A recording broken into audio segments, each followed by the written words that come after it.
ओम श्री परमात्मने नमः। ओम श्री गुरुवे नमः। प्रबोध सुधाकर देह निंदा। नित्य एक रस आनंद स्वरूप सच्चिदानंद स्वयं प्रकाश पुरुषोत्तम अजन्मा और ईश्वर यदुनाथ श्री कृष्णचंद्र की वंदना करता हूँ, जिनका साक्षात विधि मुख से वर्णन करने में श्रुति भी मूक के समान मौन हो जाती है। वे भगवान क्या हम मनुष्यों की वाणी के विषय हो सकते हैं? यद्यपि भगवान ऐसे हैं, तथापि अध्यात्म शास्त्रों के सारों से तथा हरि चिंतन और कीर्तन अभ्यास आदि से उनका कथन किया ही जाता है। संपादन किए हुए अभ्यास, ज्ञान और भक्ति आदि नाना उपायों से भी बिना वैराग्य के मनुष्य को मुक्ति का अधिकार नहीं होता। वैराग्य, आत्मज्ञान और भक्ति मुक्ति के ये तीन साधन बतलाए गए हैं। इनमें तृष्णाहीनता रूप वैराग्य ही प्रथम है। यह वितृष्णता समस्त देहधारियों के भीतर अहंता और ममता से छिपी हुई है। उनमें से अहंता देह में होती है और ममता स्त्री धन आदि विषयों में हुआ करती है। यह देह किससे बना है और इसका विषयों से क्या संबंध है? ऐसा विचार करते रहने से अहंता और ममता निवृत्त हो जाती हैं। स्त्री और पुरुष के संयोग से रज और वीर का मेल होने पर जीव अपने कर्मानुसार गर्भ में प्रवेश करके धीरे धीरे देह धारण करता है। फिर 9 मास तक मलमूत्र और कफ आदि से पूर्ण माता की कोख रूप बड़ी भारी कंदरा में पड़ा हुआ यह जीव जठरानल से जला करता है। प्रसव के समय यदि दैववश बालक टेढ़ा हो जाता है तो उसे शास्त्रों से काट काट कर अति बलपूर्वक बाहर निकाला जाता है। अथवा यदि ठीक ठीक प्रसव भी हुआ तो जिस समय वह प्रबल प्रसूति वायु के द्वारा संकुचित योनि छिद्र से बाहर निकाला जाता है, उस समय का क्लेश भी अकथनीय होता है। जन्म के अनंतर भी आधि व्याधि, वियोग, स्वजनों की विपत्ति, कलह और बहुत समय तक रहने वाली दरिद्रता आदि से जितना दुख उठाना पड़ता है, क्या उसका वर्णन किया जा सकता है?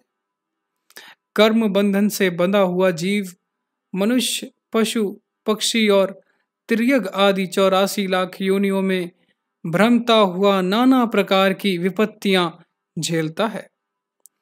उन सब योनियों में मनुष्य देह सर्वश्रेष्ठ है। उस नर देह में भी उच्च कुल में जन्म, अपने कुटुंब के आचार विचार तथा श्रुति ज्ञान को पाकर भी जिसको आत्मा और अनात्मा का विवेक तथा देह की विनाशशीलता का ज्ञान नहीं हुआ, वह भले ही बड़ा भारी बुद्धिमान हो, उसकी आयु व्यर्थ ही जाती है।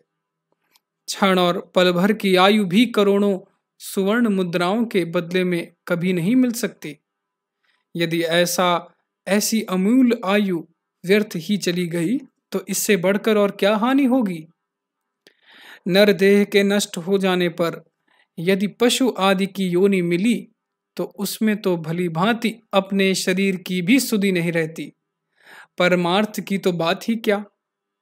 हाँ, वे शुदाशीर्ण और थके होने पर भी निरंतर बोझा ढोने वाले बैल, घोड़े, गधे, हाथी और भैंसे अपना कष्ट कुछ भी नहीं कह सकते। यह शरीर रुधिर, त्रिधातु यानी वात, पित्त, कफ, मज्जा, भेद, मांस और हड्डियों का समूह है। बाहर से या त्वचा से मढ़ा हुआ है, इसलिए इसे कौवे भी नहीं खाते।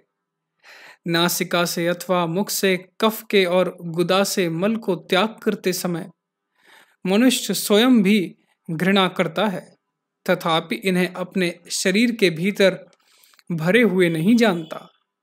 मार्ग में पड़ी हुई हड्डी को देखकर वह उससे छू जाने के डर से दूसरे मार्ग से निकल जाता है, परंतु हजारों हड्डियों से भरे हुए अपने शरीर को नहीं देखता। नख से लेकर शिखा पर्यंत या सारा शरीर दुर्गंध से भरा हुआ है, फिर भी मनुष्य बाहर से इस पर अगरू, चंदन और कर्पूर आदि का लेप करता है। मूढ़ पुरुष इसके स्वाभाविक दोषों को यत्नपूर्वक छिपाता है और औपाधिक ऊपरी गुणों को प्रकट करता हुआ इसकी प्रशंसा करता है। शरीर में कहीं थोड़ा सा घाव हो जाए और उसको 3 दिन भी ना धोया जाए तो दुर्गंध के कारण उसमें बहुत से कीड़े पड़ जाते हैं। देखो, जो शरीर अति सुशोभित फूलों की सेज पर सुखपूर्वक सोया हुआ था, वह अब रस्सी और काठ से जकड़ा जाकर अग्नि में फेंका जा रहा है। जिसे सिंहासन पर विराजमान देखकर लोग आनंदित होते थे, उसी पुरुष को आज काल के गाल में पड़ा देखकर वे नेत्र मूंद लेते हैं।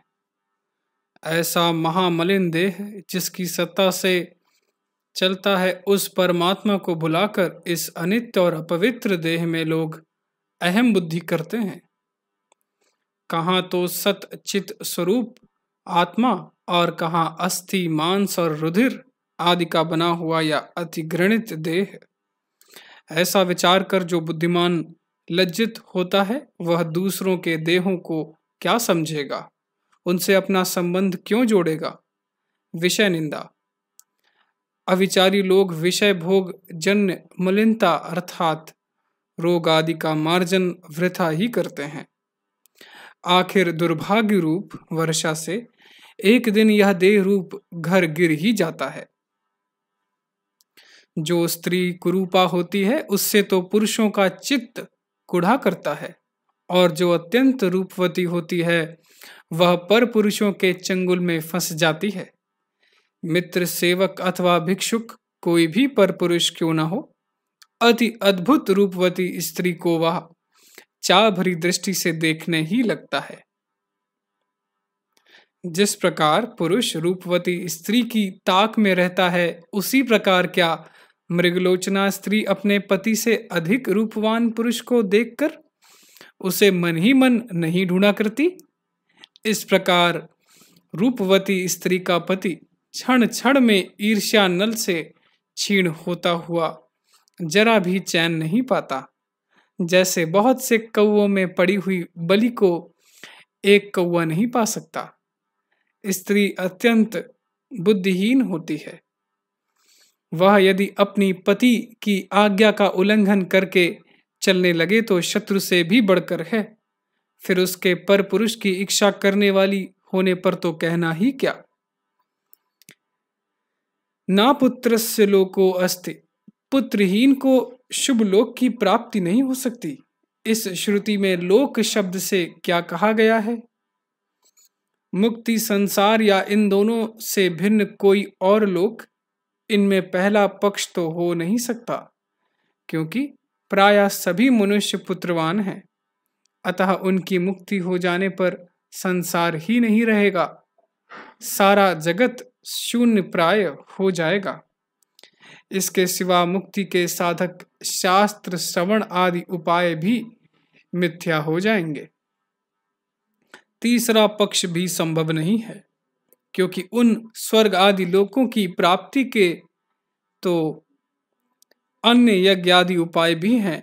अतः इन दो पक्षों का निराकरण हो जाने से इस शब्द का तात्पर्य दूसरे पक्ष में ही, संसार में ही है, किंतु इस द्वितीय पक्ष में भी यह वेदवाक्य पुत्रहीन पुरुषों की पुत्रेष्टि आदि यज्ञों में प्रवृत्ति कराने के लिए है। नाना प्रकार के शारीरिक कष्ट और धन आदि के व्यय से तो पुत्र उत्पन्न होता है, और उत्पन्न होने पर भी उसके जीवित रहने की बड़ी चिंता लगी रहती है। जीवित रहने पर भी ना जाने वह मूर्ख, बुद्धिमान, सुशील, जार, चोर, चुगलखोर, पतित, जुआरी या क्रूर कैसी प्रकृति का निकले। माता पिता और बंधुओं का घात करने वाला पुत्र सदैव उनके चित्त को दुखित करने वाला ही होता है। वह धन एवं धरती के अधिपत्य के लिए सदा अपने पिता के मरण का ही चिंतन करता रहता है। सर्वगुण संपन्न पुत्र तो कभी कहीं किसी के होता है, वह भी यदि अल्पायु, रोगी अथवा पुत्रहीन हुआ तो दुख का ही कारण होता है। पुत्र से सद्गति होती है, यह सर्वथा युक्ति विरुद्ध है। हम तो समझते हैं इस प्रकार, मूढ़ लोग शारीरिक कष्ट उठाकर दुखों को ही मोल लेते हैं। नाना योनियों में भ्रमण करते हुए पिता, माता, भाई बहन, पितृव्य और जामाता आदि संबंधियों का मेल मार्ग में ठहरे हुए पथिकों के संयोग के समान क्षण भर के लिए ही होता है। जब तक दैव अनुकूल रहता है और परोपकार की अधिकता होती है, तभी तक सब सगे संबंधी होते हैं। उनमें अंतर पड़ा कि वे उल्टे अपने शत्रु हो जाते हैं। यदि वे नित्य प्रति नाना प्रकार के पदार्थ खाते रहते हैं तो खूब तृप्त होकर बंदी जन की भांति बड़ाई करते हैं। उनमें यदि 2-3 दिन का भी अंतर पड़ जाए तो वे प्रशंसा करने वाले ही कुपित होकर कुवाक्य कहने लगते हैं। इस दुर्भर कठिनता से भरे जाने योग्य पेट के लिए चित्त लाखों रुपए तक बहुत सा धन कमाने को प्रवृत्त होता है, तथापि बिना प्रारब्ध के एक कानी कौड़ी भी नहीं मिलती। यदि अधिक धन मिल भी जाए तो उससे स्त्री आदि का ही स्वार्थ साधन होता है, तथा राजा और चोरों से भी अनर्थ की आशंका रहती है। इसलिए धन के लिए प्रयत्न करना व्यर्थ ही है। राजा द्रव्य हरण की इच्छा से धनी पुरुषों के अन्याय की ताक में रहता है। चोर उसके मार्ग में जाने की प्रतीक्षा किया करता है। दुष्ट पुरुष उसे विपत्ति में पड़ा देखना चाहते हैं और उसके उत्तराधिकारियों की दृष्टि सदा कलह पर रहती है।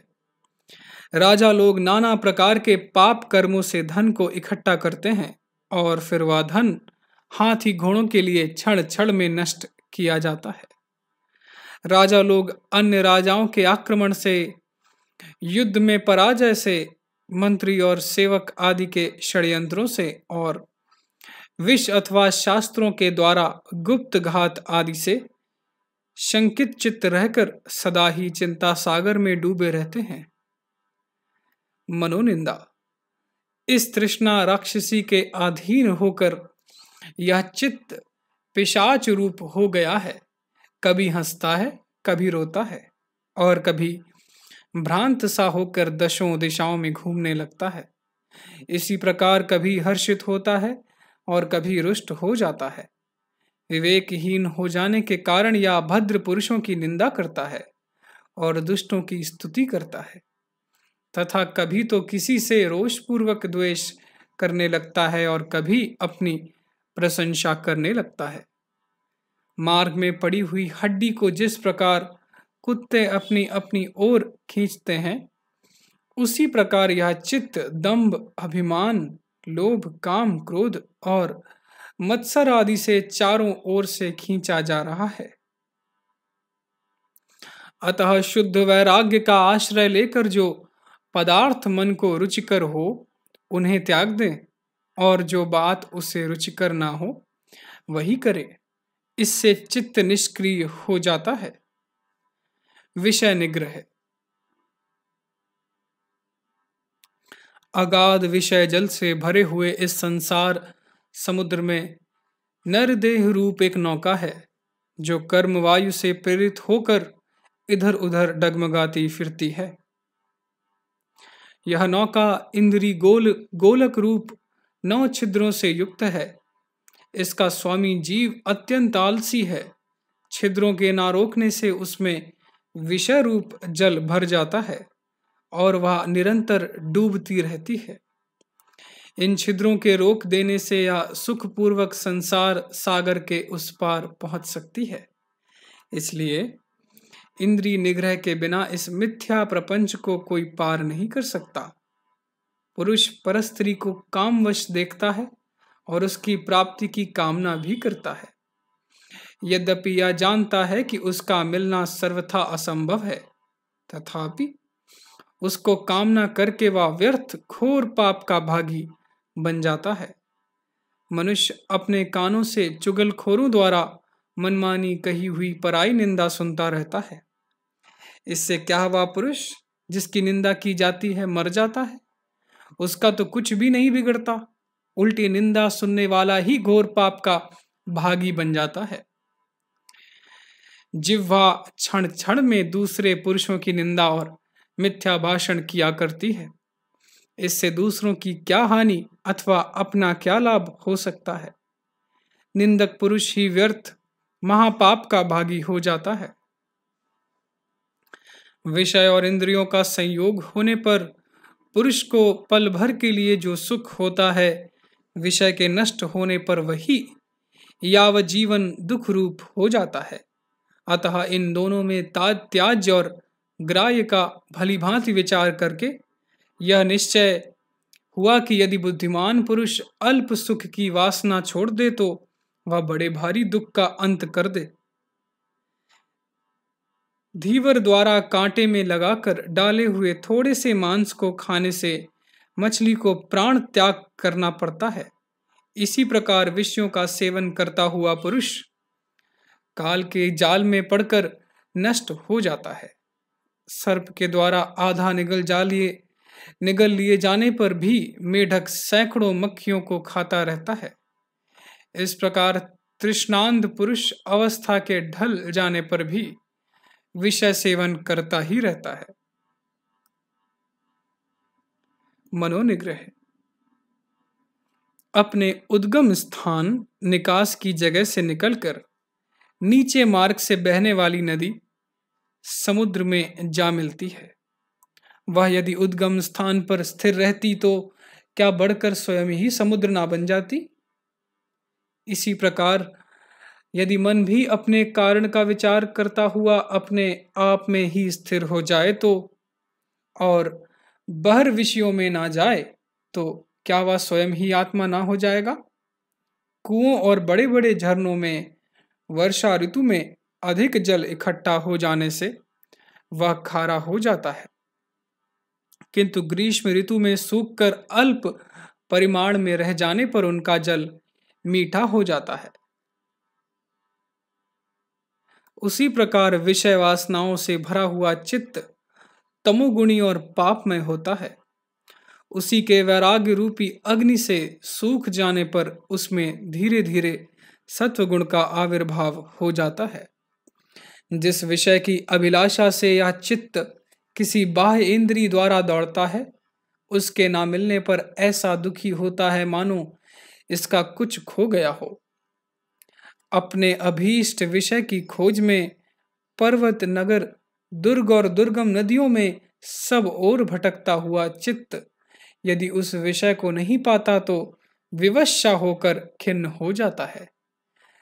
तुंबे को बड़े वेग से भी जल में फेंका जाए तो भी वह तुरंत जल के ऊपर ही आ जाता है। इसी प्रकार अपने स्वरूप में यत्न पूर्वक लगाने पर भी चित्त पुनः पुनः बाहर निकल जाता है।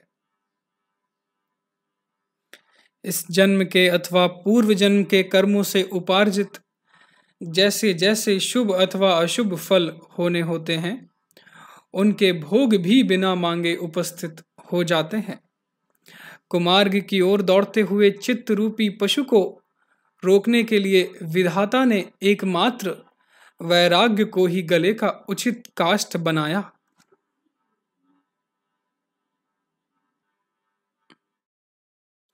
निद्रा के समय जो सुख होता है, क्या वह विषय जन्य होता है? कदापि नहीं, क्योंकि चित्त का इंद्रिय गोलकों में ना रहना ही तो निद्रा है। बिना द्वार के ऊंचे परकोटे वाले घर में बंद किया हुआ सिंह बाहर निकलने के बहुत से प्रयत्न करने पर अंत में थक कर लंबे लंबे श्वास लेता हुआ जैसे पड़ रहता है, उसी प्रकार समस्त इंद्रियों के रोक देने पर सैकड़ों उपायों से भी बाहर निकलना असंभव जानकर चित्त शांत होकर स्थिर हो जाता है और फिर धूमधाम नहीं करता। प्राण स्पंदन रोक देने से, सत्संग से, वासनाओं के त्याग से और भगवत चरणार विंदों की भक्ति से मन धीरे धीरे अपने वेग को छोड़ देता है। वैराग्य दूसरे के ग्रह, स्त्री, पुत्र और धन आदि के आने जाने से होने वाले हर्ष या विषाद क्या वहां क्षण भर ठहरने वाले पुरुष को हो सकते हैं? इसी प्रकार मुमुक्षु पुरुष को चाहिए कि घर में अतिथि के समान रहे, किसी भी स्तुत्य अथवा तुच्छ विषय को दैववश स्थित अथवा गया हुआ देखकर ना तो संतुष्ट ही हो और ना दुख ही माने। अपने पन के अभिमान से शून्य तथा विषयों से विमुख रहने वाला पुरुष अपने घर में रहता हुआ भी कभी किसी कर्म में आसक्त नहीं होता। हरी भरी घास और सुकोमल श्वेत बालुका से ढके हुए किसी वन्य प्रदेश में वृक्ष की शीतल छाया में सुखपूर्वक सोते हुए पुरुष के फल दल से युक्त वृक्ष, मंद सुगंध शीतल वायु, सब और सुंदर कलरव करते हुए पक्षी और नदियां भी क्या मित्र नहीं बन जाते? अर्थात क्या इन सब से उसका चित्त नहीं बहल जाता? संसार में वैराग्य रूपी सौभाग्य के पात्र, प्रसन्न चित्त, विषय आशाहीन और यथा प्राप्त प्रारब्ध फल भोगने वाले पुरुष को इसी जन्म में कृतार्थता प्राप्त हो जाती है।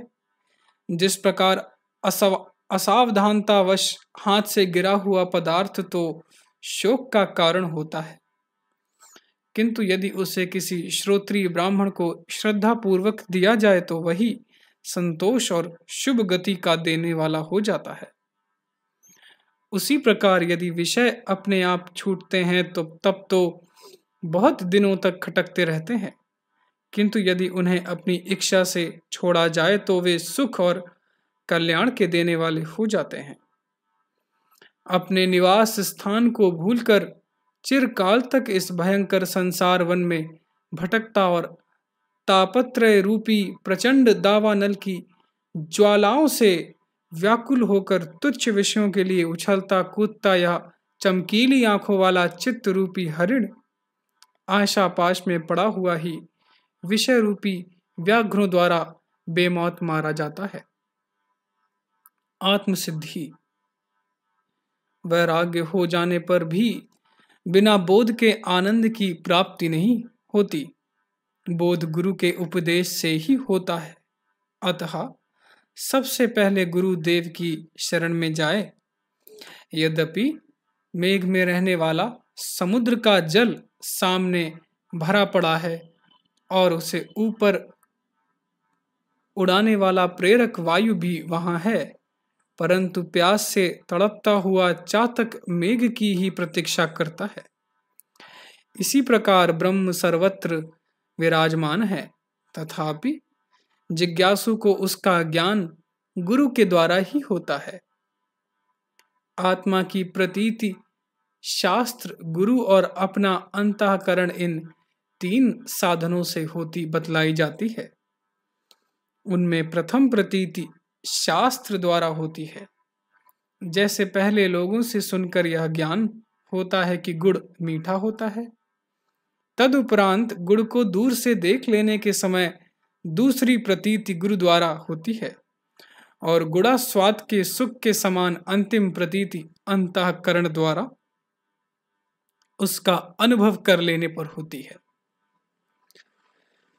रूप, रस, गंध, स्पर्श और शब्द तथा अन्यान्य पदार्थ किसके द्वारा अनुभव किए जाते हैं?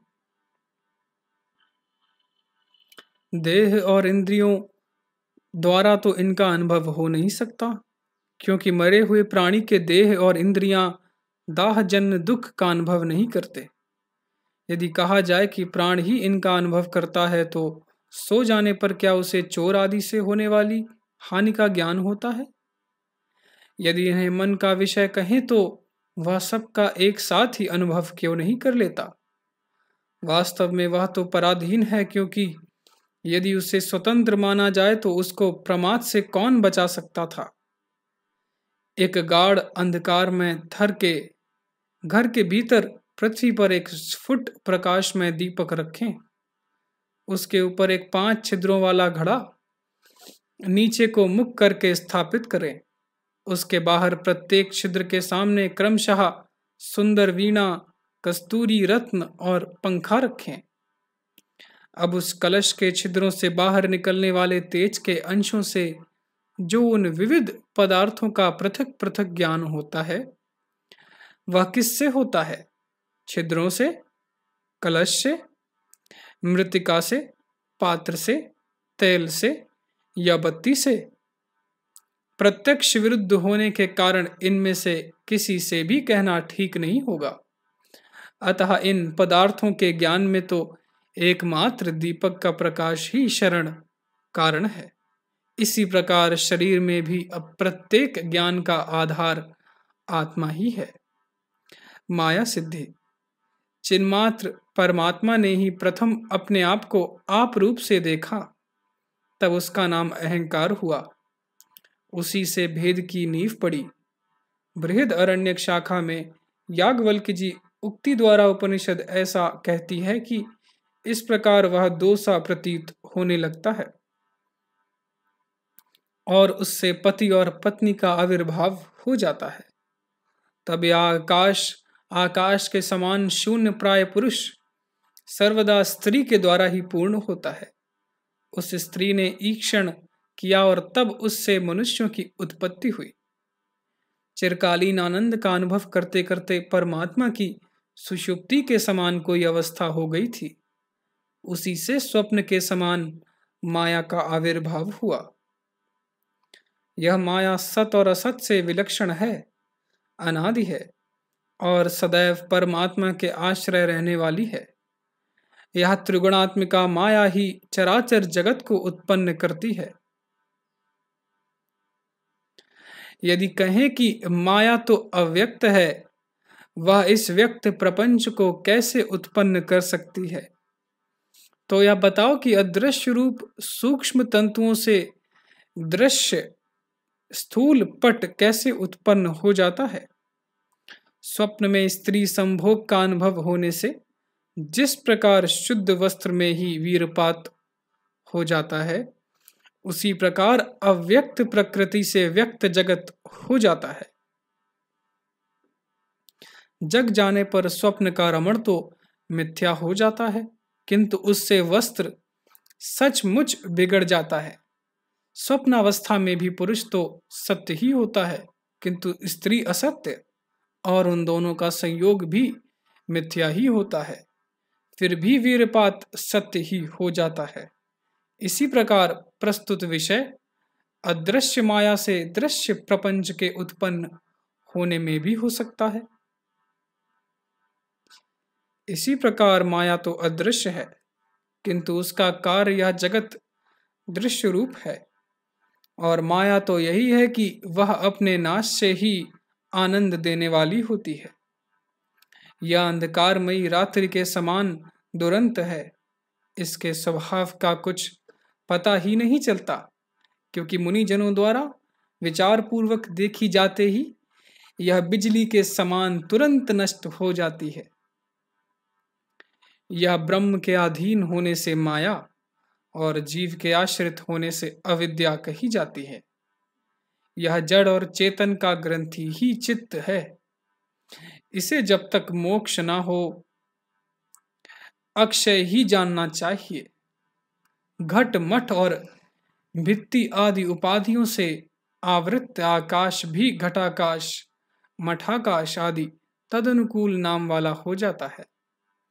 उसी प्रकार अविद्या से आवृत शुद्ध चेतन ही जीव कहलाता है। शंका। अज्ञान विशुद्ध ब्रह्म का आवरण किस प्रकार कर सकता है? रात्रि का अंधकार भी क्या स्वयं प्रकाश सूर्य को ढक सकता है? समाधान: जिस प्रकार सूर्य अपनी ही किरणों से उत्पन्न हुए मेघों से ढक जाता है, किंतु उस मेघ समूह से दिन के दिनत्व में कोई विकार नहीं होता, उसी प्रकार शुद्ध आत्मा भी चिरकाल तक अज्ञान से आवृत तो रहता है, परंतु प्राणियों में जो लोक प्रसिद्ध चेतना शक्ति है उसका आच्छादन नहीं होता। लिंग देह आदि निरूपण: स्थूल शरीर के भीतर लिंग देह है, उसके भीतर कारण शरीर है और उसके भी भीतर महाकारण नामक तुरीय आत्मा है। स्थूल शरीर का तो पहले निरूपण हो चुका, अब सूक्ष्म आदि का वर्णन करते हैं। जिसकी श्रुति ने अंगुष्ठ मात्र पुरुष कहा है, वही यह सूक्ष्म शरीर है। 5 सूक्ष्म महाभूत, 5 प्राण, 5 ज्ञानेंद्रियां और 16वां अंतःकरण, इन तत्वों के समूह का नाम ही सूक्ष्म शरीर है। उस लिंग देह के अंदर जो वासनाओं का समूह है वही कारण शरीर कहलाता है। उसका भी प्रवृत्तियों के कारण और बुद्धि के आश्रय को तुर्य यानी महाकारण समझना चाहिए। लिंग देह की सार रूपा बुद्धि में प्रतिबिंबित जो शुद्ध चैतन्य है उसी को पूर्वाचार्यों ने जीव कहा है, जिसके कारण शरीर में मैं इस प्रकार की स्फूर्ति होती है।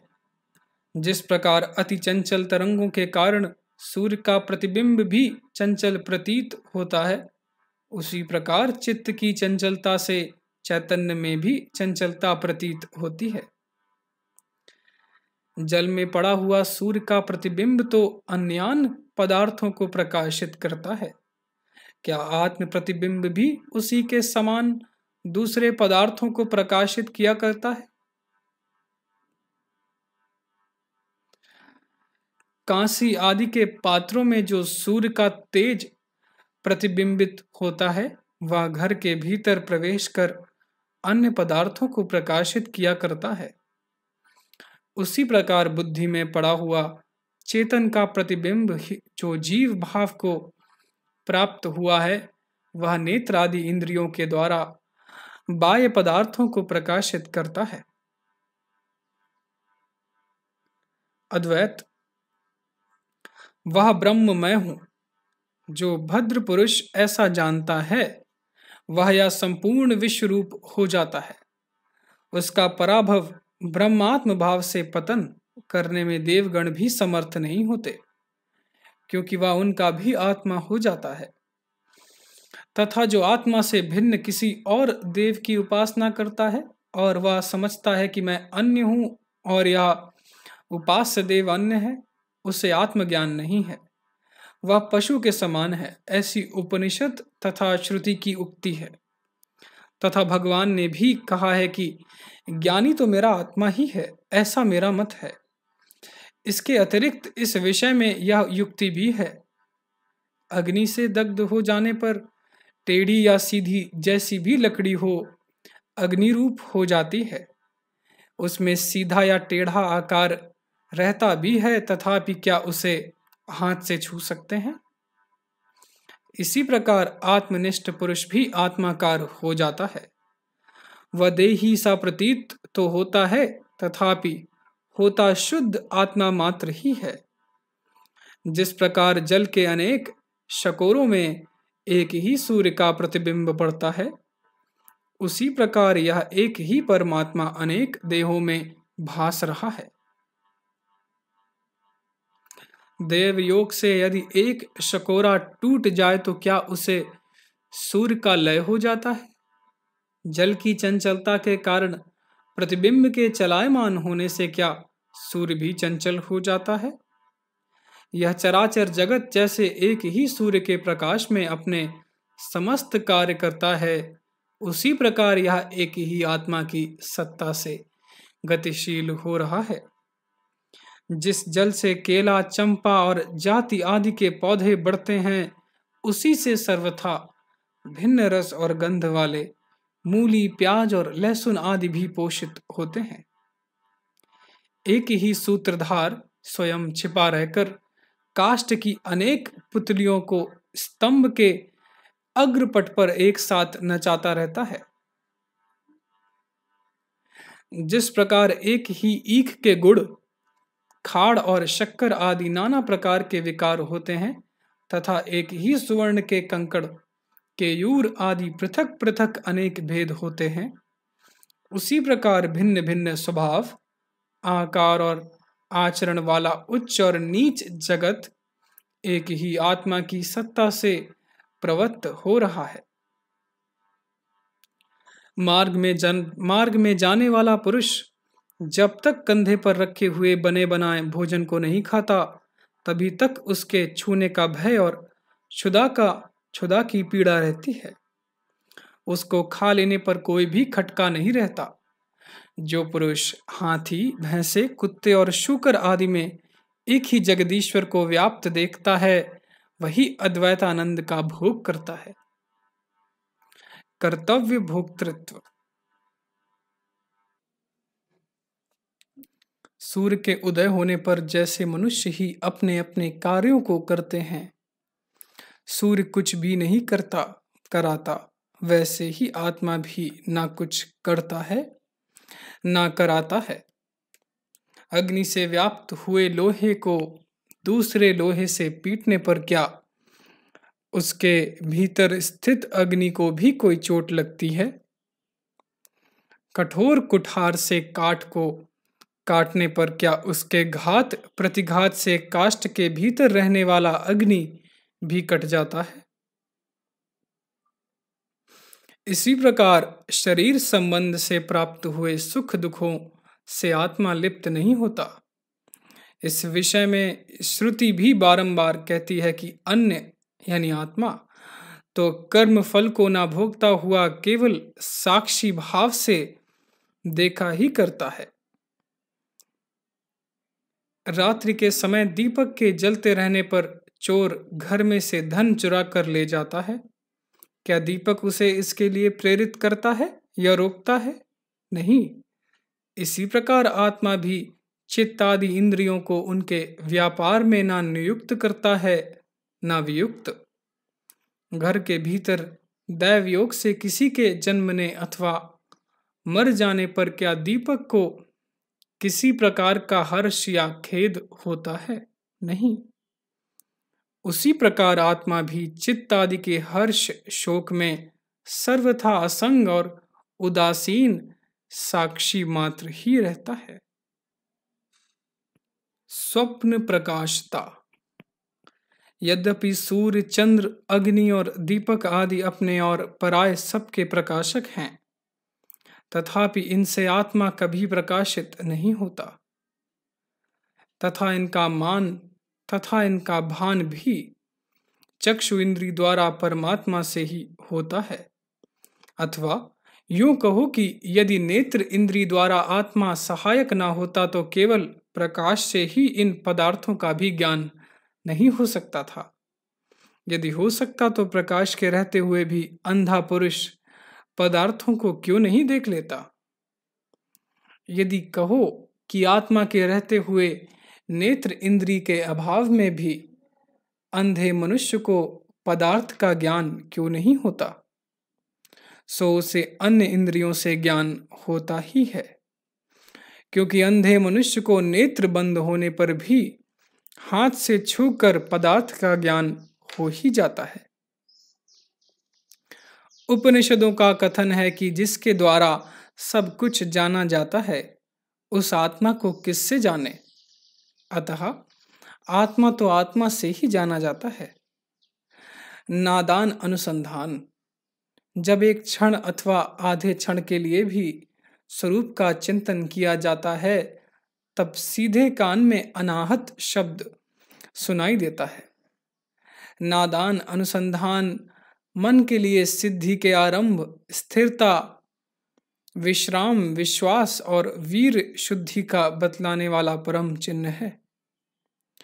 मन तो भेरी, मृदंग और शंख आदि के आघातजन्य नादों में भी एक क्षण के लिए मग्न हो जाता है, फिर इस मधुवत मधुर अखंडित और स्वच्छ अनाहत नाद की तो बात ही क्या। विषयों से उपराम होकर मन जैसे जैसे स्थिर होता जाता है, वैसे वैसे ही बांसुरी के शब्द के समान दीर्घ और स्फुट नाद सुनाई पड़ने लगता है। नाद के भीतर रहने वाली जो ज्योति है, उसमें यदि मन चिरकाल तक लीन हो जाए तो फिर मनुष्य संसार बंधन में नहीं पड़ता। यद्यपि लय के और भी अनेक उपाय हैं, तथापि जो चित्त लय दीर्घ काल तक नादान अनुसंधान करते हुए परमानंद का अनुभव होने से प्राप्त होता है, वह सर्वोत्तम है। मनोलय संसार ताप से संतप्त और नाना योनियों में आने जाने से श्रांत थका हुआ चित्त परमानंद को प्राप्त करके फिर कभी चंचल नहीं होता। अद्वैतानंद के उद्वेग से जब यह क्या है, मैं कौन हूं और किसका हूं, ऐसी जिज्ञासा से चित्त सुस्त पड़ जाता है, तो अंत में वह मूर्छित हो जाता है। चिरकाल तक आत्मा अनुभव करते रहने से चित्त आत्माकार हो जाता है। जिस प्रकार समुद्र को जाने वाली नदी अंत में पूर्णतया समुद्र रूप ही हो जाती है, आत्म स्वरूप में लगा हुआ चित्त फिर बाह्य विषयों की इच्छा नहीं करता। जैसे दूध में से निकाला हुआ घी फिर दुग्ध भाव को प्राप्त नहीं हो सकता। दृष्टा और दृश्य में जो ज्ञान मात्र तत्व अनुस्यूत हो रहा है, उसमें यदि चित्त लीन हो जाए तो वह मूर्छित हो जाता है। जब चित्त आत्म अभिमुख रहता है, अथवा यूं कहो कि जब वह दृढ़ मात्र हो जाता है, उस समय दृश्य और दृष्टा का भेद नहीं रहता। किंतु उसके आत्मा अभिमुख न रहने पर ऐसा नहीं होता। एक दृढ़ मात्र में ही दृष्टा, एक क्षण मात्र में ही दृष्टा आदि त्रिपुटी का उदय होता है। उस त्रिपुटी का लय हो जाने पर पीछे केवल क्षण मात्र ही रह जाता है। दर्पण से पूर्व और उसके पीछे भी मुख होता है, तथा तभी उसमें उसका प्रतिबिंब पड़ता है। दर्पण यदि टूट जाए तब भी मुख तो ज्यों का त्यों ही रहता है। इसी प्रकार आत्मा उपाधि के नष्ट हो जाने पर भी रहता है। प्रबोध गुड़ के पिंड में जो मधुरता होती है, वह उसके छोटे से छोटे कण में भी होती है। इस प्रकार गुणत्व और मधुरत्व में कोई भेद नहीं है, अथवा जिस प्रकार कर्पूर और उसकी सुगंध में कोई भेद नहीं है, उसी प्रकार जिनका चित्त आत्मस्वरूप हो गया है, उन पुरुषों के लिए यह संसार आत्मभाव को प्राप्त हो जाता है। निद्रा के आरंभ में और जागृति के अंत में जिस शुद्ध निर्विषय भाव का अनुभव होता है, वह यदि अंतःकरण में स्थिर हो जाए तो उससे अद्वयानंद की ही प्राप्ति होती है। अति गंभीर, अपार और विस्तृत सच्चिदानंद समुद्र में कर्म वायु से प्रेरित हुई जीवात्मा रूपी तरंगे उठती रहती हैं। अपनी प्रचंड किरणों से देदीप्यमान अत्यंत दीप्तिशाली चैतन्य भास्कर के प्रकाश में ही सब ओर यह अनेक जीव रूप मृग तृष्णा सर्वथा मिथ्या ही प्रतीत हो रही है। जिस चैतन्य सूर्य को अपने अंतःकरण में ना देखने से ही अपने समीप इस जगत की स्फूर्ति होती है, और जिसे एक बार देख लेने पर ही यह असत संसार मानो कहीं लीन हो जाता है, उस परमानंद रूप समुद्र में जो पुरुष बाहर भीतर से पूर्ण होकर डूब गया है, उसकी दशा ऐसी होती है जैसे गंगा जी के महान कुंड में चिरकाल से डूबा हुआ कोई कलश। जो पूर्ण से भी पूर्ण और पर से भी पर है, जिसके पार का कोई पता नहीं है, जो भंवर और तरंग आदि से रहित प्रज्ञा रूपी सुधा का महान समुद्र है, तथा जो अपने कोटि कोटि सूर्यों के सदृश प्रकाश से दशों दिशाओं को और प्रकाश को प्रकाशित तथा उज्जवल कर रहा है। उस निजानंदमयी परब्रह्म परमात्मा में जिनका मन डूबा हुआ है, उनकी दृष्टि में ना मैं है, ना तू है, ना या संसार ही है। द्विधा भक्ति। चित्त में सत्व गुण उत्पन्न होने पर ज्ञान का बिजली के समान उदय तो हो जाता है, परंतु वह स्थिर तभी रहता है जब चित्त शुद्ध हो जाता है। किंतु अंतःकरण भगवान श्री कृष्णचंद्र के चरण कमलों की भक्ति के बिना कभी शुद्ध नहीं हो सकता। जैसे वस्त्र को खार युक्त जल से शुद्ध किया जाता है, उसी प्रकार चित्त को भक्ति से निर्मल किया जा सकता है। जिस प्रकार राख आदि से चिरकाल तक मार्जन करने से मलिन दर्पण के स्वच्छ हो जाने पर उसमें मुख का प्रतिबिंब स्पष्ट पड़ने लगता है, उसी प्रकार शुद्ध चित्त में ज्ञान का आविर्भाव हो जाता है। जो लोग हरि भक्ति से ज्ञानी हुए हैं, वे अपने ज्ञान का बीज कारण समझ लें। मूर्त साकार और अमूर्त निराकार दोनों ही ब्रह्म के रूप हैं, ऐसा उपनिषद कहते हैं। और भगवान ने भी उन दोनों रूपों के व्यक्तोपासक तथा अव्यक्तोपासक भेद से दो प्रकार के भक्त बताए हैं। इनमें से एक अव्यक्तोपासक को क्लेश से और दूसरे व्यक्तोपासक को सुगमता से मुक्ति मिलती है। भगवान की भक्ति स्थूल और सूक्ष्म दो प्रकार की कही गई है। उनमें पहले स्थूल भक्ति होती है और फिर उसी में से सूक्ष्म भक्ति का उदय होता है।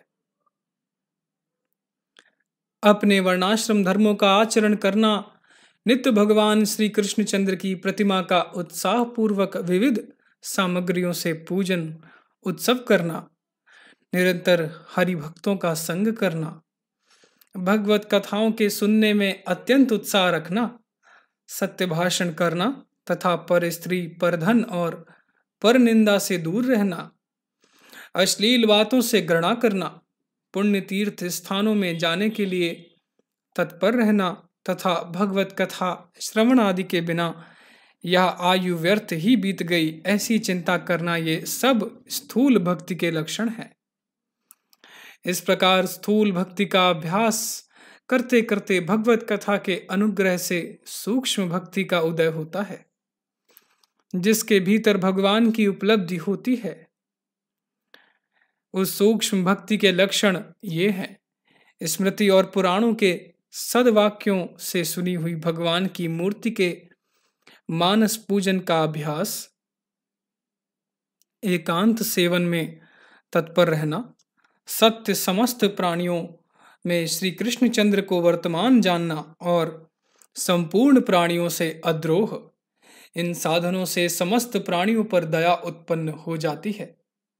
इनके सिवा प्रारब्धानुकूल स्वल्प लाभ में संतोष रखना, स्त्री और पुत्र आदि में ममता शून्य होना, अहंकार और क्रोध से रहित होना, मृदु भाषण करना, प्रसन्न चित्त रहना, अपनी निंदा और स्तुति में समान रहना, सुख दुख और शीतोष्ण आदि द्वंद्वों को सहन करना, आपत्ति से भय ना करना, निद्रा आहार और विहार आदि में अनादर अनासक्त रहना, व्यर्थ वार्तालाप के लिए अवकाश ना देना, श्री कृष्ण स्मरण से निरंतर शांत चित्त रहना तथा कोई भगवत संबंधी गीत का गान करे अथवा बांसुरी बजावे तो एक ही समय आनंद का आविर्भाव और सात्विक भावों का प्रौढ़ उद्रेक हो जाना।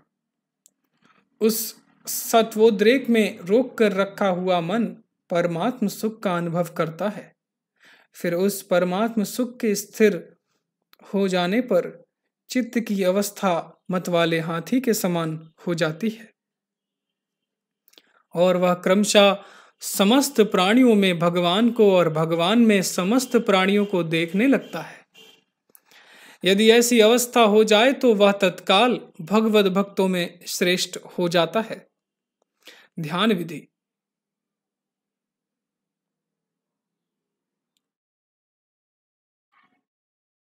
श्री यमुना जी के तट पर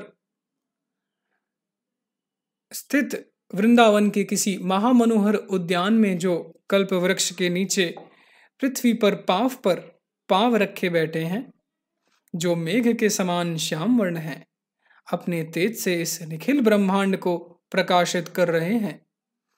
सुंदर पीतांबर धारण किए हुए हैं, समस्त शरीर में कर्पूर मिश्रित चंदन का लेप लगाए हुए हैं, जिनके कर्ण पर्यंत विशाल नेत्र हैं, कान कुंडल के जोड़े से सुशोभित हैं, मुख कमल मंद मंद मुस्का रहा है तथा वक्ष स्थलों में कौस्तुभ मणि युक्त सुंदर हार है, और जो अपनी कांति से कंकण और अंगूठी आदि सुंदर आभूषणों की भी शोभा बढ़ा रहे हैं, जिनके गले में वनमाला लटक रही है, और अपने तेज से जिन्होंने कलिकाल को परास्त कर दिया है तथा जिनका गुंजावली भूषित मस्तक गूंजते हुए भ्रमर समूह से सुशोभित है।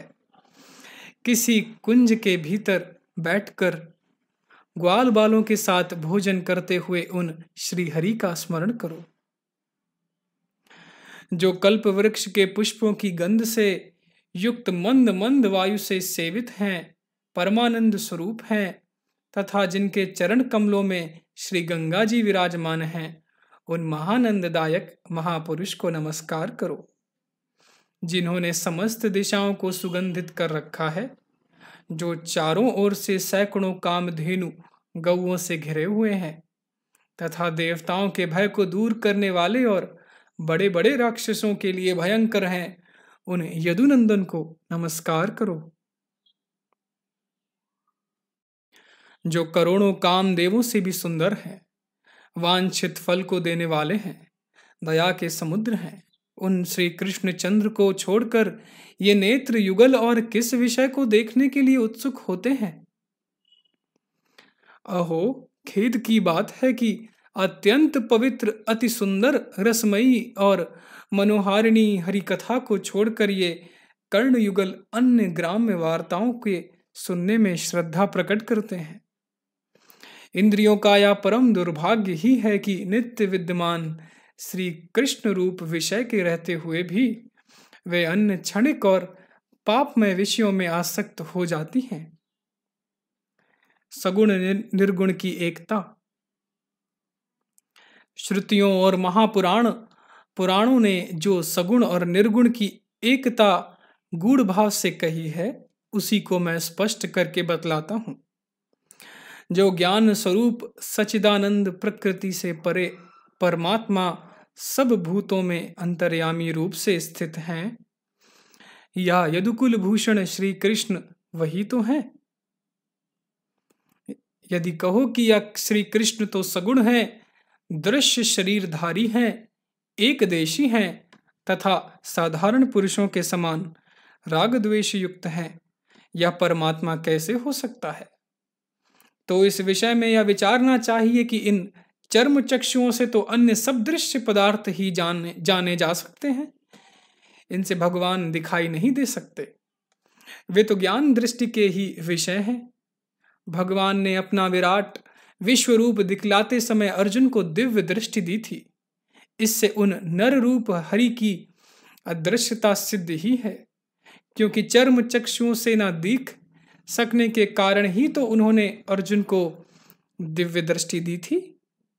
जिस प्रकार गोलाकार सूर्यमंडल साक्षात एक देश में ही दिखाई देता है, किंतु वह संपूर्ण जगत को प्रकाशित करता है और सबको एक साथ ही सब जगह दिखता भी है, उसी प्रकार यदुनाथ श्री कृष्णचंद्र यद्यपि साकार हैं और एक देशी से दिखाई देते हैं, तथापि वे सर्वव्यापी सर्वात्मा और सच्चिदानंद रूप ही हैं।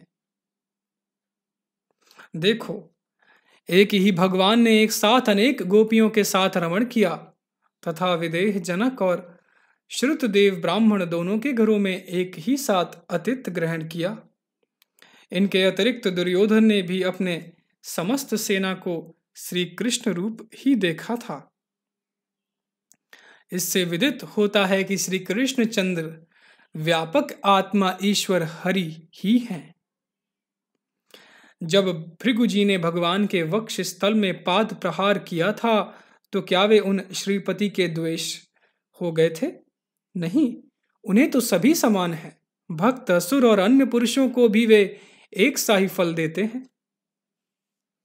इसलिए भगवान का ना कोई मित्र है, ना शत्रु, ना उदासीन है। श्री नरहरि तो सुंदर मार्ग पर लगे हुए एक फलयुक्त वृक्ष के समान है। पारस को यदि लोहे की शलाकाओं से भेदा भी जाए तो भी उनका लोहा सुवर्ण हो जाता है। इसी प्रकार शत्रुओं को द्वेष से भी भगवान की प्राप्ति हो जाती है। शंका: आत्मा से तो इन समस्त जीवों की उत्पत्ति हुई है और संसार में सबसे अधिक प्रिय भी आत्मा ही है, किंतु श्री कृष्णचंद्र में यह बात नहीं मिल सकती। समाधान: बछड़ों को चुरा लेने के समय ब्रह्मा को मोहित करने के लिए भगवान ने पृथक पृथक अवस्था रूप वासनाओं और भूषणों से युक्त गोप और बछड़ों को अपने आप से ही बना लिया था। जिस प्रकार अग्नि से छोटी छोटी चिंगारियां निकलती हैं, उसी प्रकार आत्मा से विविध प्राणियों की उत्पत्ति होती है। इस श्रुति के अर्थ को सिद्ध करने के लिए ही भगवान ने अपने शरीर से उस जीव समूह को रचा था। एक दिन जब श्री कृष्णचंद्र यमुना के तट पर एक कुंज में बछड़ों को चरा रहे थे और पास ही दूसरे गोष्ठ में वृद्ध गोपगण गौओं को चरा रहे थे, तो गौएं दूर से ही अपने बछड़ों को देखकर स्नेह से व्याकुल हो उनकी ओर दौड़कर चली तथा गोपों के बहुत कुछ रोकने पर भी न रुकी। दूध के उमड़ने से उनके स्तन पुनः पुनः बहने लगे और जिनके नए बछड़ों ने जन्म ले लिया था, उन्होंने भी उमंग में भरकर अपने बछड़ों को पूर्ववत लंबी लंबी जीभों से चाटते हुए खूब दूध पिलाया। गोपों ने भी अपने अपने बालकों का सिर सूंघते हुए उन्हें उठा लिया। इस प्रकार उस समय एक क्षण के लिए वहां अलौकिक उत्साह की वृद्धि हुई। ये सब ग्वाल बाल और बछड़े पहले श्री कृष्ण रूप ही तो थे, इसलिए ऐसा करके श्री कृष्णचंद्र ने इनमें अपनी प्रियतमता को दिखा दिया। उपनिषदों ने जो कहा है कि आत्मा पुत्र से, वित्त से तथा अन्य समस्त वस्तुओं से भी प्रियतर और आंतरिक है, उसको भगवान ने सत्य करके दिखा दिया। शंका: आत्मा तो ऊंच नीच सभी प्राणियों में समान है, फिर भगवान श्री कृष्ण ने अर्जुन और दुर्योधन आदि में विषम भाव क्यों किया? समाधान: ब्रह्मा ने बहरे, अंधे, पंगु, मूक, छोटे बड़े सभी बछड़ों को और ग्वालों को चतुर्भुज रूप ही देखा था। उपनिषदों ने भी मच्छर से लेकर हाथी पर्यंत त्रिलोकी के समस्त जीवों में भगवान की समता साक्षात बताई है। आत्मा तो अभोक्ता है। यदि वासुदेव भी साक्षात आत्मा ही हैं, तो उन्होंने नाना प्रकार के छल छंदों से पर स्त्रियों के साथ रमण क्यों किया? समाधान: उन अति मनोहर अभिनव रूप श्री कृष्णचंद्र को देखकर मोहित हुई गोपियां ही उनकी मन ही मन इच्छा करती थीं और उनके ना मिलने पर काम आतुरा होकर अत्यंत विरहाकुला हो जाती थीं। चलते फिरते, उठते बैठते, घर के कामों को करते तथा भोजन आदि करते हुए हर समय श्री कृष्णचंद्र के अतिरिक्त उन्हें सामने पड़ी हुई भी कोई वस्तु दिखाई नहीं देती थी। उन्हें सभी पदार्थ श्री कृष्णमय प्रतीत होते थे। दुस्सह विरह व्यथा के कारण उत्पन्न हुए भ्रम से अपने पति, वृक्ष, मनुष्य और पशु आदि को भी ये हरि ही हैं ऐसा जानकर वे प्रेम विभोर होकर अतिवेग से आलिंगन कर लेती थी। साक्षात नारायण भगवान व्यास ने भी कहा है कि कोई गोपी कृष्ण बनकर पूतना बनी हुई दूसरी गोपिका स्तनपान करती थी। अतः यह सिद्ध होता है कि ब्रजवालाएं अपने अपने पतियों को कृष्ण रूप देखकर उन्हीं को आलिंगन करती थीं और यह समझती थीं कि यह श्री कृष्ण ही अपने पराये समस्त मानव पति पत्नियों के साक्षात अंतर्यामी हैं। वास्तव में विचार किया जाए तो गुण और उसकी मधुरता के अभेद के समान यह नाशवान मनुष्य शरीर भी परमात्मा रूप ही प्रतीत होगा। फिर अपनी माया से अलौकिक कर्म करने वाले अनंत शक्ति ईश्वर निर्हरि लीलामय शरीर की तो बात ही क्या।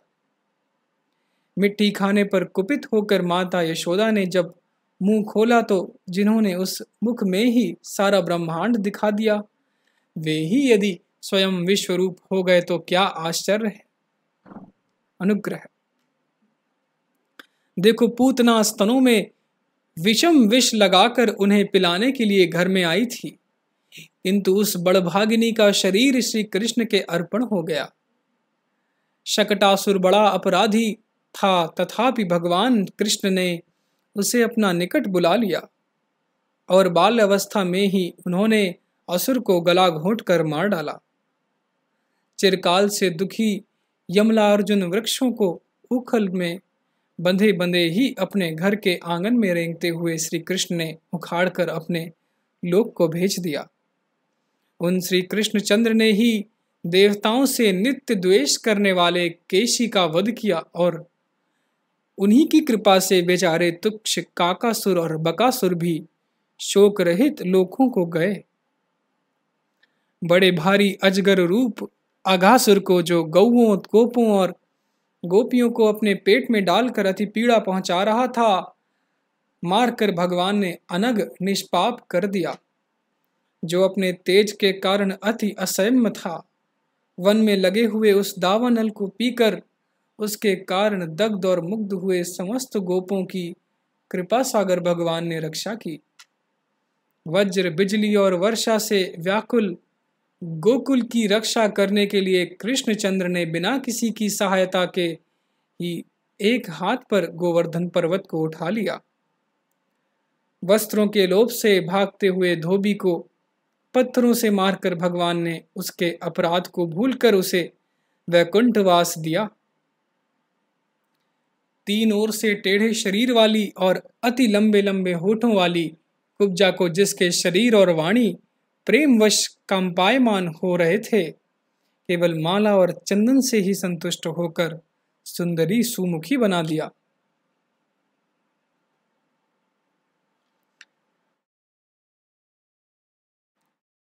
बड़ा ऊंचा और मदोन्मत्त कुवलिया पीढ़ हाथी भगवान श्री हरि के चरण की ठोकर से मारा जाकर इस प्रकार गिरा जैसे दीपक के सामने पतंग गिरता है। युद्ध के मिश से ही रंग भूमि में श्री रमानाथ का अंग संग पाकर मुष्टिक और चाणूर नाम के पहलवान तुरंत मोक्ष पद को प्राप्त हो गए। अपने देहकृत अपराधों से ही वैकुंठ प्राप्ति की उत्कंठा वाले कंस को यदुकुल भूषण कृष्णचंद्र ने नष्ट कर दिया।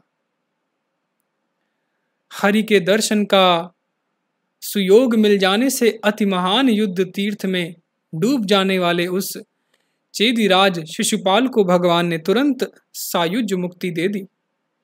मत्स्यादि अवतारों में भगवान ने जिन जिन अनेकों देव द्रोहियों को मारा, उन सभी को अपना ही रूप दे दिया। मोक्ष की तो बात ही क्या।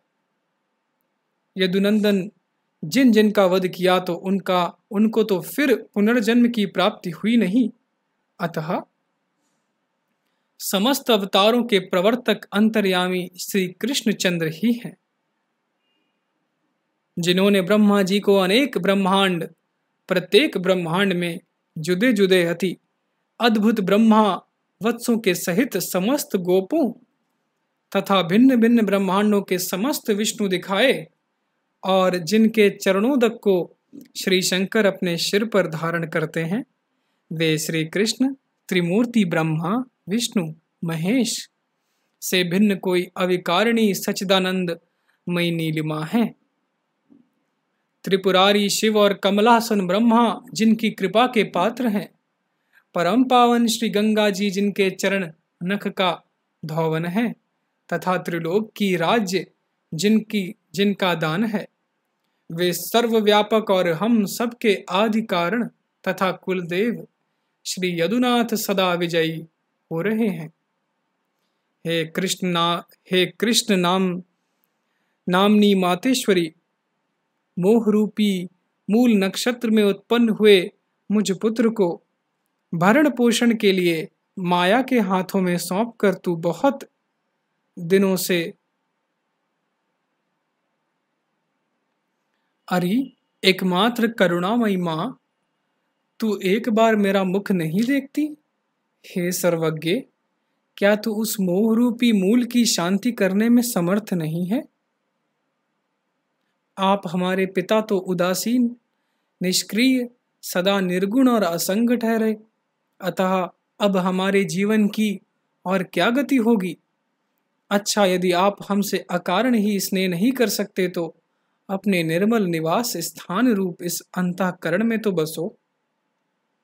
आप लोकाधीश स्वामी के रहते हुए आपके आश्रितों को संसार जन्य क्लेश क्यों उठाना पड़ता है? क्या सूर्य मंडल के उदय होने पर भी कमल कभी मुरझाते हैं?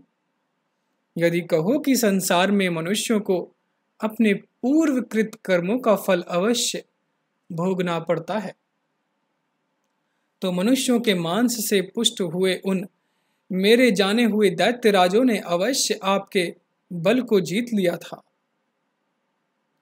नित्यानंद रूपी अमृत के समुद्र से निकला हुआ और सज्जनों की उत्कंठा रूप प्रबल वायु से उड़ाकर लाया हुआ सत्य स्वरूप नील मेघ तेरे पास ही अद्भुत विज्ञानामृत की अपने वचन रूपी धाराओं में वर्षा कर रहा है।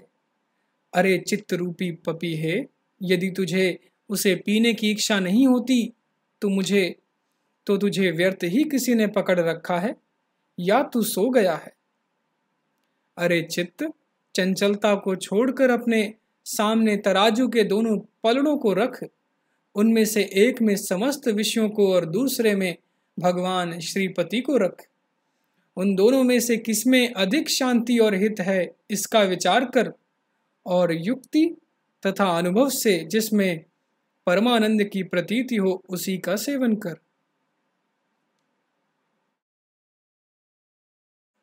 कई लोग तो सकाम उपासना के द्वारा नित्य प्रति अपने किसी अभीष्ट फल की प्रार्थना किया करते हैं, और कोई योग तथा यज्ञ आदि अन्य साधनों से स्वर्ग और अपवर्ग की याचना करते हैं, किंतु श्री यदुनाथ के चरण कमलों के ध्यान में ही सावधान रहने के इच्छुक हम लोगों को लोक से, दम से, राजा से, स्वर्ग से और अपवर्ग से क्या काम?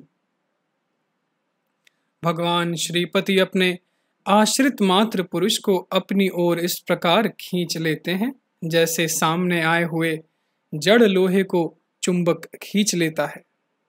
भगवान कृपा करते समय यह नहीं देखते कि जाति, रूप, संपत्ति और अवस्था के विचार से अमुक पुरुष तो उत्तम है और अमुक अधम। यह अंतर्यामी परमात्मा रूप महामेघ पुरुष के आंतरिक भाव का ही भोगता है। वर्षा के समय मेघ यह कब विचारता है कि या तो खदिर खैर है और यह चंपा। यद्यपि श्रीहरि सर्वत्र समान हैं, तथापि ये भक्तजन उनकी दयामयी दृष्टि से नित्य परमानंद में मग्न रहते हैं। जिसका कोई अन्य आश्रय नहीं है, ऐसे कछुई के बच्चे जिस प्रकार दूध आदि आहार के बिना ही केवल माता की स्नेह दृष्टि से ही पलते हैं, उसी प्रकार अनन्य भक्त भी भगवान की दया दृष्टि के सहारे ही जीवन निर्वाह करते हैं। यद्यपि आकाश शून्य रूप है, तथापि चातक और चकोर की दृढ़ भावना से मेघ और चंद्रमा के रूप में वह उनकी आशाओं को पूर्ण कर देता है। इसी प्रकार वाणी और मन के अगोचर होकर भी श्री हरि अपने शरणागत पुरुषों की कामनाओं को अकारण ही कृपा पूर्वक सत्यानंद रूपी प्रचुर अमृत से पूर्ण कर देते हैं। इति श्रीमद् परमहंस परिव्राजकाचार्यस्य श्री गोविंद भगवत पूज्यपाद शिष्यस्य श्रीमन् शंकर भगवतः कृतौ प्रबोध सुधाकर समाप्तः। जय सीताराम, जय सीताराम, जय सीताराम।